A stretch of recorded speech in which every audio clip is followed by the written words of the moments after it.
نحمده ونصلي ونسلم على رسوله أما بعد فأعوذ بالله من الشيطان الرجيم بسم الله الرحمن الرحيم فلما فصل طالوت بالجنود قال إن الله مبتليكم بنهر صدق الله العظيم مولاي صل وسلم دائما أبدا على حبيبك خير الخلق كلهم فإن فضل رسول الله ليس له حد فيعرب عنه ناطق بفمه مولاي صل وسلم دائما أبدا على حبيبك خير الخلق كلهم. حمد و سلام کے بعد نہایت معزز و محترم سامعین ذی وقار، جیسا کہ آپ جانتے ہیں ہر اتوار بعد ہماری زبردست سے قرآن کی اس مقدس بابرکت محفل کا سلسلہ جاری ہے. اللہ تعالیٰ ہم سب درس قرآن کی اس مقدس بابرکت محفل میں استقامت نصیب فرمائیں اور قرآن مجید کے نور سے ہم سب کے قلب کو منور فرمائیں. سورہ بقرہ اللہ رب العزت قرآن مجید میں ارشاد فرماتا ہے، آیت نمبر 249، فلما فصل طالوت بالجنود، پس جب جدا ہوا طالوت لشکروں کے ساتھ، قال فرمایا، ان اللہ مبتلیکم بنہر، بے شک اللہ تعالیٰ تمہیں آزمائے گا نہر کے ساتھ. فمن شرب منہ فلیس منی، جو اس نہر سے پانی پیے وہ ہم میں سے نہیں.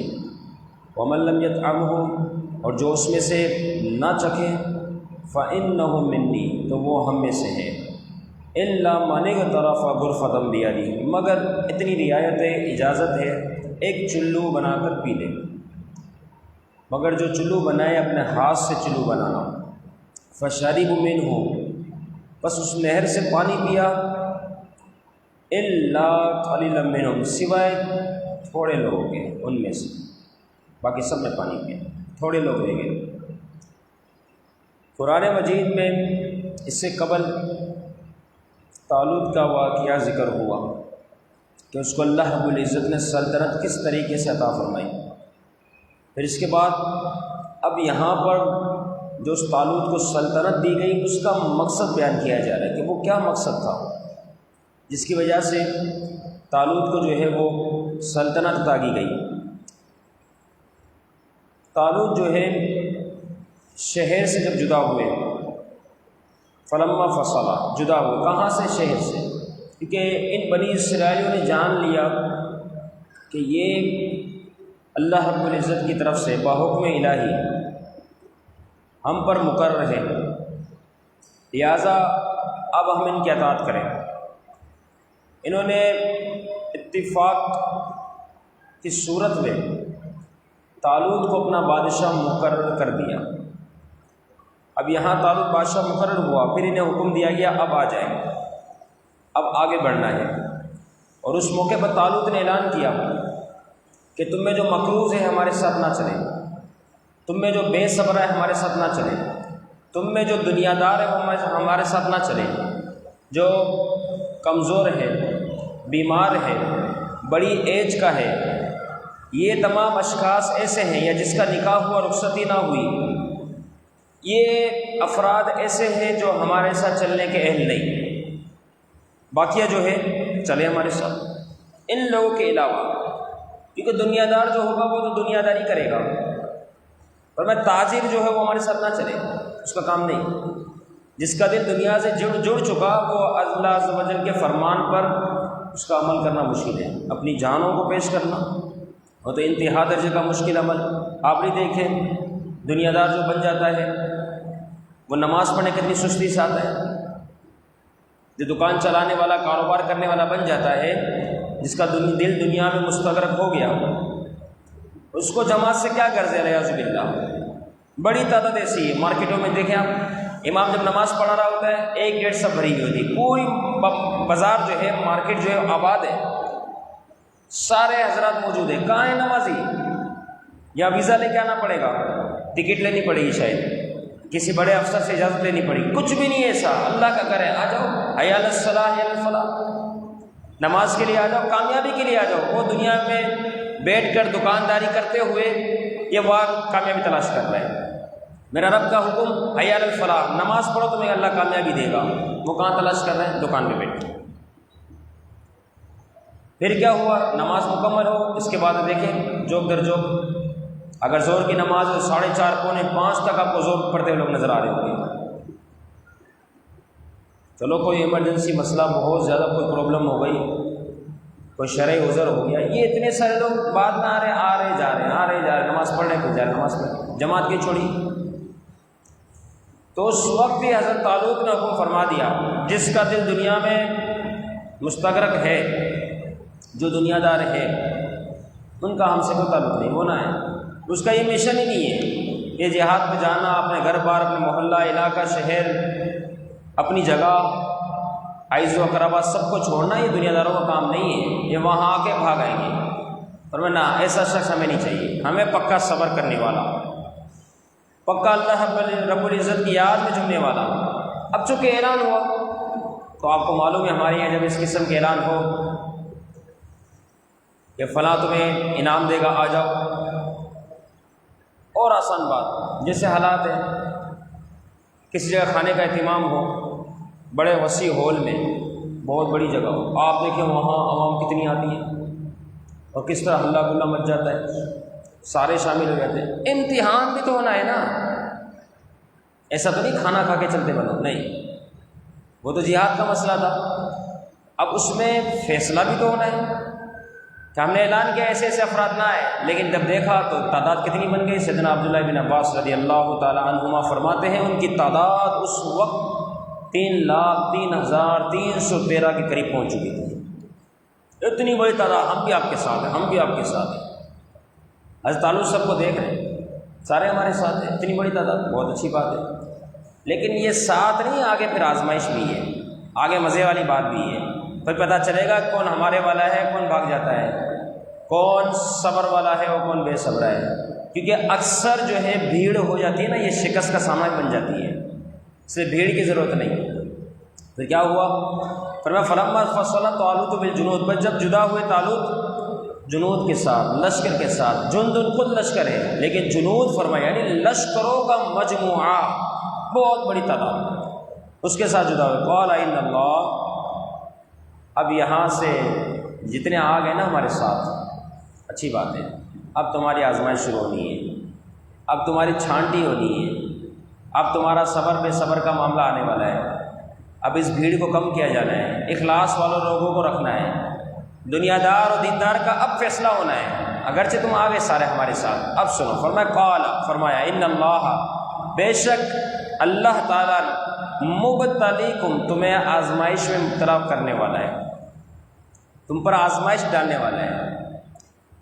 بالنہر، نہر کے ساتھ۔ اب وہ نہر کیسی؟ ٹھنڈا پانی، صاف شفاف، اور موسم کے ساتھ سخت گرم، پسینے سے شرابور، حالت بگڑی ہوئی، اور انتہا درجے کو شدت والی پیاس، اس پیاس کی وجہ سے بندہ نڈھال۔ اب ایسی کنڈیشن، ایسے حالات، گھر بار مال و متا سب کو چھوڑ کے بندہ آگے بڑھ گیا، پھر سامنے آ جائے نہر ٹھنڈے پانی کی، میٹھا میٹھا، بڑا ہی پیارا پانی، اب فیصلہ ہے، اب اللہ رب العزت تمہیں آزمائے گا۔ اب دیکھیں اس حکم کے اندر بھی در حقیقت ایک بات پوشیدہ ہے، وہ یہ ہے کہ یہاں پر جب حکم دیا گیا حضرت طالوت کی طرف سے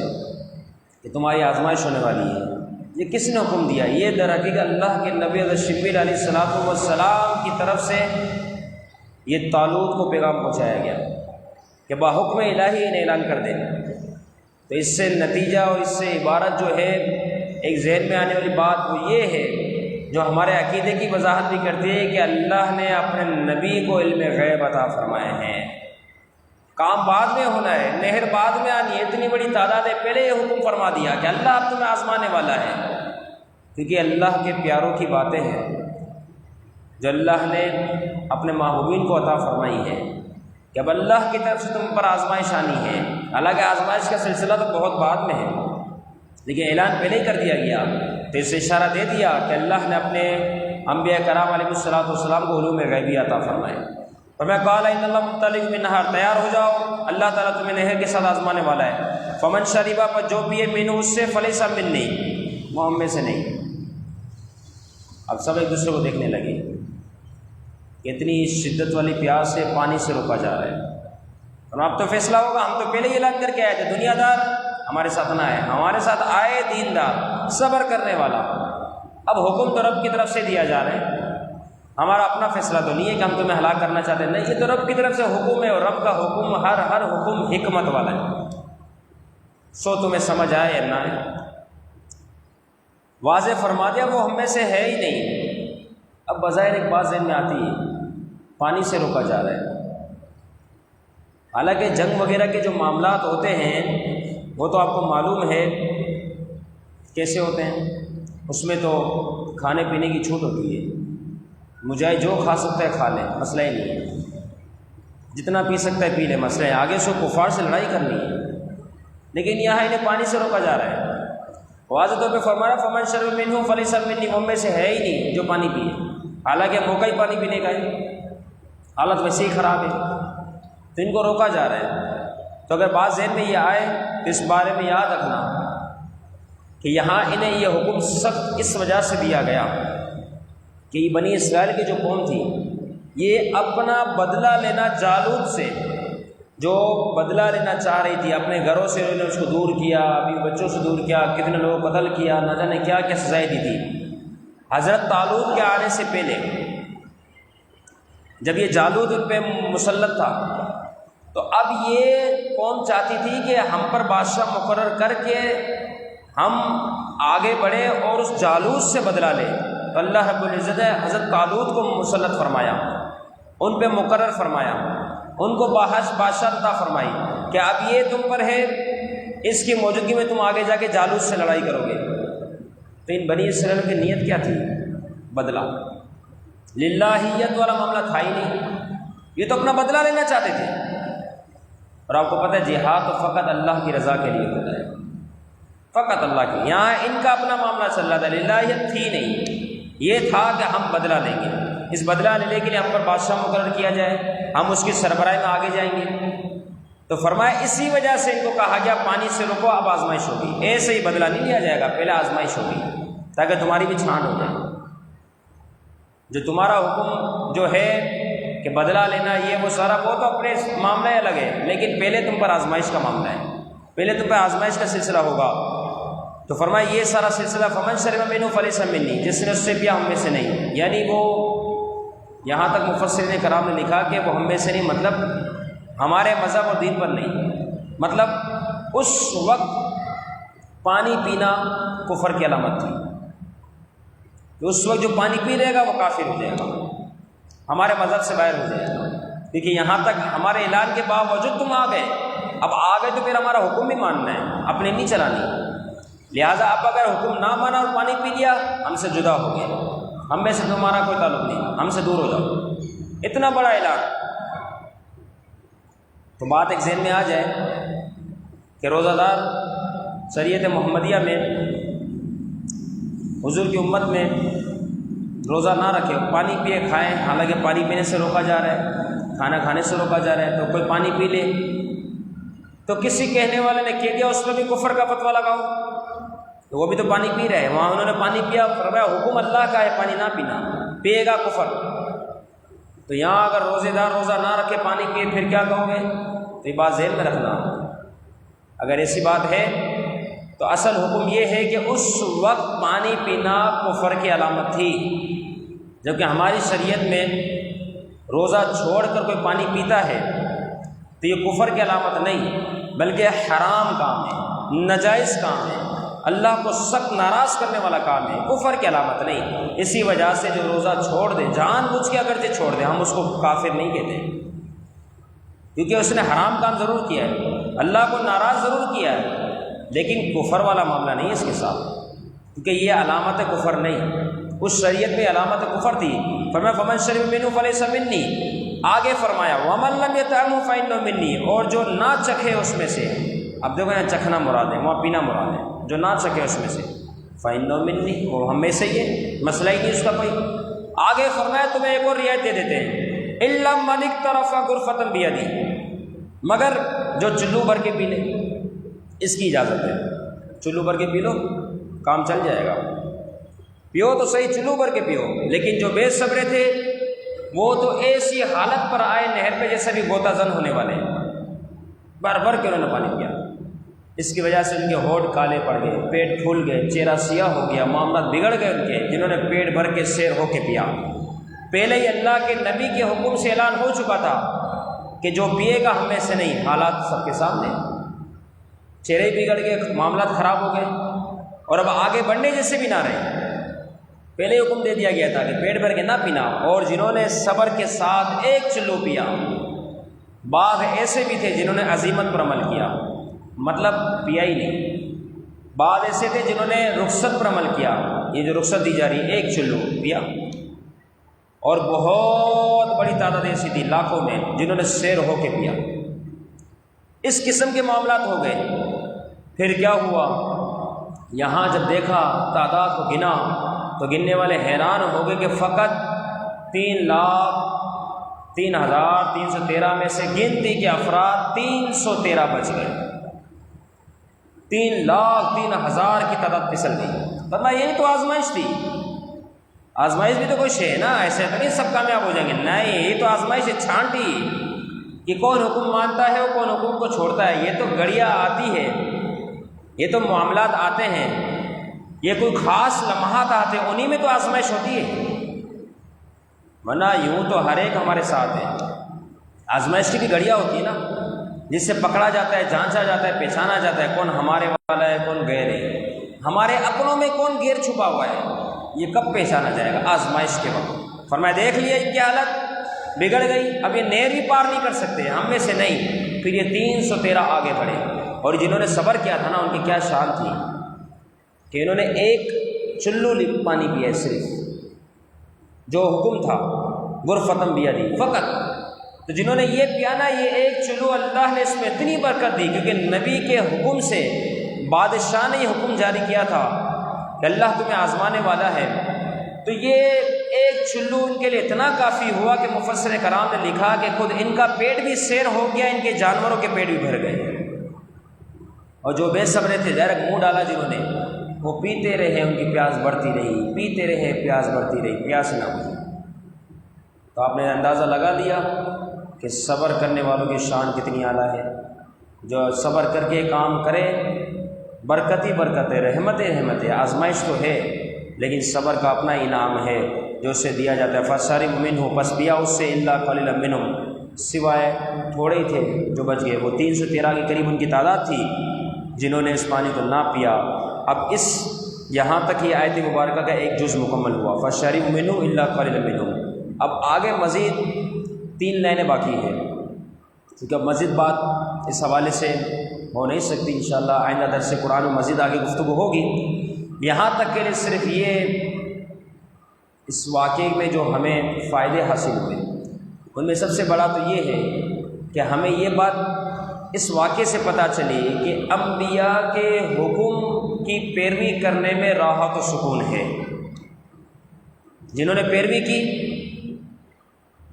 انہوں نے فائدہ بھی اٹھایا، اور ساتھ یہ بات بھی یاد رکھیں یہ 313 افراد تھے، اللہ نے ان 313 افراد کو اس بڑی قوم کے مقابلے میں کامیابی عطا فرما دی۔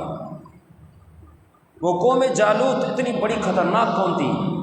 یہ صرف 313 کے صبر والے تھے، ایمان والے تھے، نبی کا حکم ماننے والے تھے، رب کے حکم سے حاضر ہوئے تھے، دنیا دار نہ تھے۔ اللہ نے اس عمل کی وجہ سے 313 کو کامیابی عطا فرما دی، اور یہ جب کامیابی دی گئی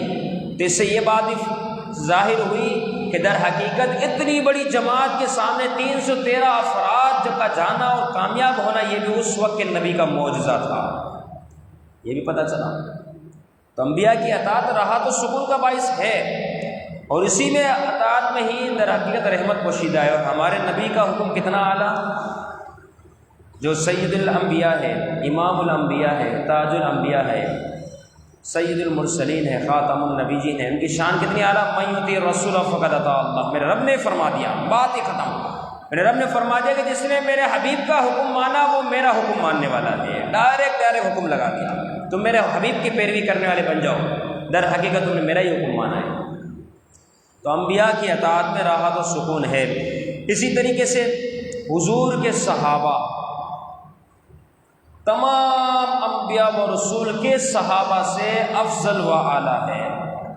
اس سے یہ پتہ چلا کس طرح کہ ان بنی اسرائیل کی تعداد لاکھوں میں تھی، لیکن نبی کے حکم کے مطابق گنتی کے 313 افراد رہ گئے۔ اپنے نبی کے حکم ماننے میں بہت بڑی تعداد پیچھے ہٹ گئی، گنتی کے افراد رہ گئے، لیکن اللہ نے اپنے نبی کے جو صحابہ ہیں، جو نبی کو صحابہ عطا فرمائے، جو اللہ نے اپنے نبی کو جو صحابہ عطا فرمائے، ان کی شان کتنی اعلیٰ ہے۔ غزوہ بدر کا موقع ہے، غزوہ خندق دیکھ لیں، غزوہ تبوک دیکھ لیں کہ سارے کے سارے صحابہ جان باز بھی تھے اور جان نثار بھی تھے،